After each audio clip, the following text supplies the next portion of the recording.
Good morning, students. Once again, I welcome you to my video lectures on signals and systems. And as you know that in the last class, I started with Z transforms, and at one stage, a very important relationship we deduced.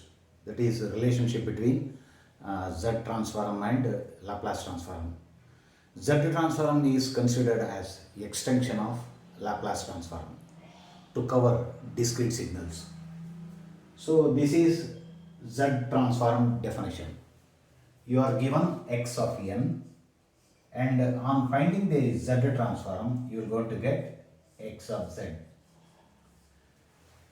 X of z, that is Z transform definition, is given by this relation. X of z equal to summation n equal to minus infinity to plus infinity x of n z to the power of minus n. This is called as double-sided Z transform.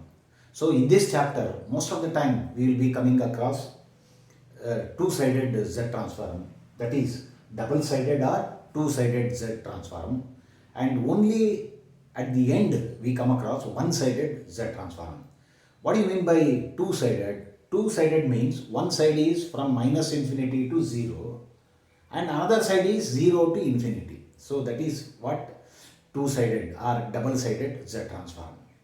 And during the course of deriving this, at one stage I made this assumption, I made this approximation, this substitution, e power ts equal to z. What is t? T is sampling duration. S is complex frequency. As you know that S is complex frequency given by sigma plus j omega. Sigma plus j omega. So z equal to e power ts. And replacing S by S sigma plus j omega. Once again, z is also a complex number because e power t sigma plus j omega. So we can expand, and still z is also a complex number. So like yes, z is also a complex number. Or if you take out the real part,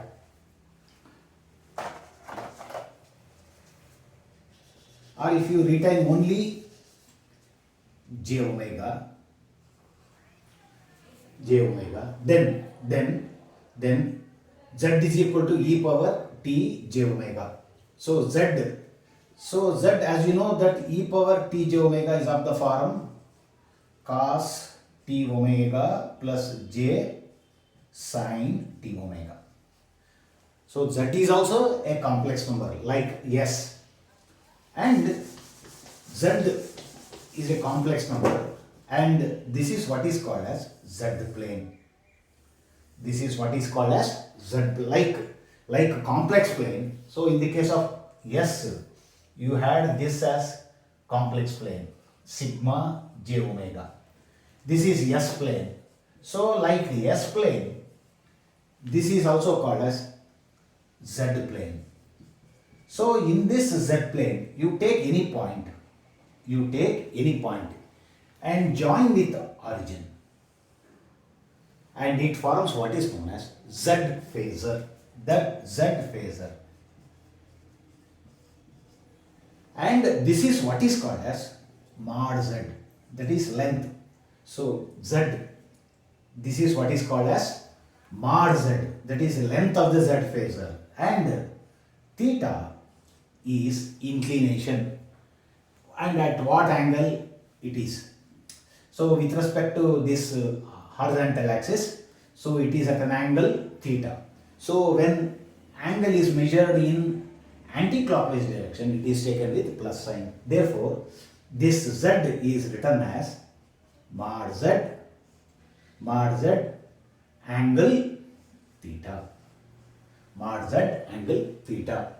So this is what is called as Z plane and the marking of Z phasor. The point can be anywhere.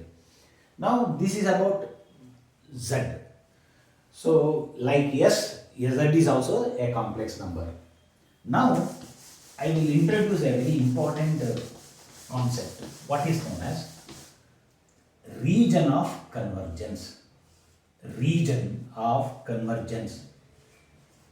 Region of convergence concept is very, very important.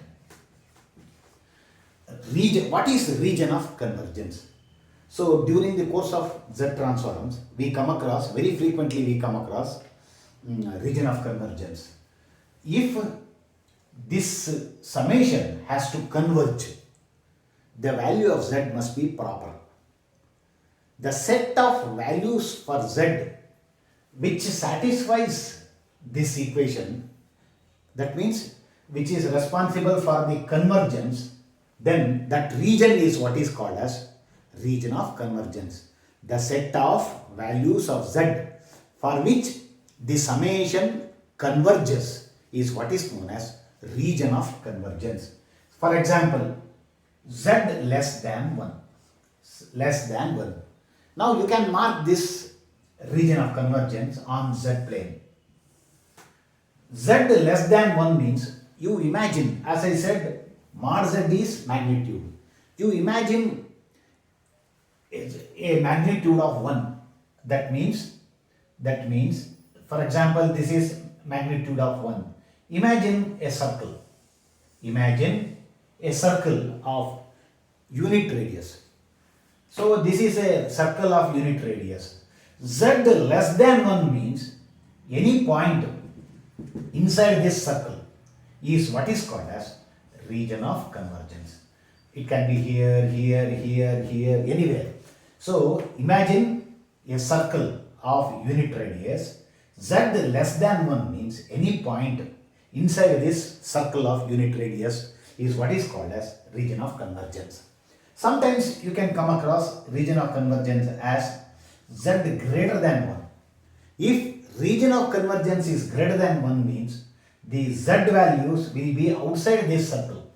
The Z greater than 1. That means outside this circle you take any point, any Z value that is going to satisfy this equation. So we used to say Z greater than 1. Then this becomes what is called as region of convergence.